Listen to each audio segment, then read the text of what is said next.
দেশে 5G সেবা চালু করতে নিজস্ব ফাইবার নেটওয়ার্ক তৈরি করতে চায় মোবাইল অপারেটররা, যার বিপক্ষে ফাইবার সেবাদাতারা।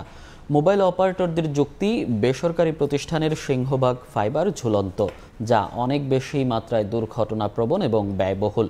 যদিও এসব যুক্তি মানতে নারাজ বেসরকারি ফাইবার প্রতিষ্ঠানগুলো। তারা বলছেন, সিদ্ধান্ত বাস্তবায়ন হলে ক্ষতিগ্রস্ত হবে ব্যবসা ও বিনিয়োগ। তবে সবকিছু বিশ্লেষণ করে সিদ্ধান্ত নেয়ার কথা জানিয়েছে বিটিআরসি। শুভ খানের রিপোর্ট। মোবাইলে ভিডিও স্ট্রিমিংয়ের মতো কন্টেন্ট দেখতে 3 থেকে 5 MBPS ব্যান্ডউইথ প্রয়োজন হয়। গ্রাহকের অবস্থান ফাইবারযুক্ত টাওয়ারে হলে সহজেই তা পেয়ে যান। তবে ফাইবার না থাকলে মাইক্রোওয়েভ দিয়ে প্রয়োজনীয় ব্যান্ডউইথ সবসময় মেলে না। এতে খারাপ হয় সেবার মান। নিরবচ্ছিন্ন সেবা নিশ্চিতে দেশজুড়ে সরকারি বেসরকারি 6 প্রতিষ্ঠানের 1,72,000 কিলোমিটার ফাইবার নেটওয়ার্ক রয়েছে।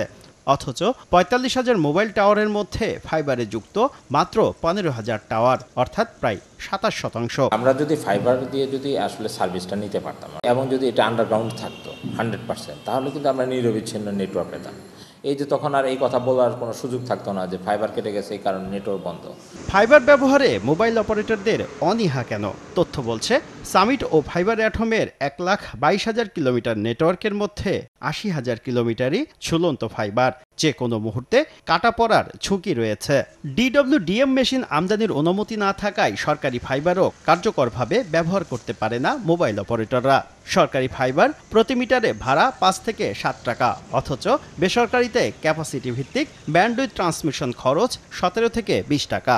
আছে ডার্ক ফাইবার ভাড়া না পাওয়ার অভিযোগও। এমন প্রেক্ষাপটে নিরবচ্ছিন্ন 5G সেবা দিতে অন্তত 60 থেকে 80% টাওয়ারে ফাইবার সংযোগ থাকা প্রয়োজন। তাই গাইডলাইনে সংশোধনী এনে ফাইবার নেটওয়ার্ক তৈরির সুযোগ চায় মোবাইল অপারেটররা। যে আমাদের 5Gর ভবিষ্যৎ সেটা গাছের ডালে অথবা বিদ্যুতের খুঁটিতেই ঝুলে আছে। ফাইবার নেটওয়ার্কটা সাজাতে না পারি, তাহলে আপনার 4G এবং 5Gর আমরা কোনো ভবিষ্যৎ দেখতে পাচ্ছি না। 2009 সাল থেকে নেটওয়ার্ক স্থাপনে অন্তত $300 মিলিয়ন বিনিয়োগ করেছে বেসরকারি ফাইবার সেবাদাতারা। এখন বিনিয়োগের সুরক্ষা চান তারা। তারাই আমার কাস্টমার, তারা যদি রিড করে ফেলে তাহলে আমার লাইসেন্সের কোনো অর্থহীন হয়ে যায়। আমার লাইসেন্সটাকে করতে পারে, এই লাইসেন্সটাকে ক্যান্সেল করে দিয়ে, বন্ধ করে দিয়ে তাদেরকে পারমিশন দিতে পারে। অপারেটরদের দাবি দাওয়া নিয়ে বিচার বিশ্লেষণ করছে বিটিআরসি। ভবিষ্যতে মোবাইল কোম্পানিগুলি যদি ডার্ক কোড না পায়, না এখন এই ডার্ক কোড মোবাইল অপারেটররা নিজেরা করবে নাকি অন্য কারো কাছ থেকে নিবে?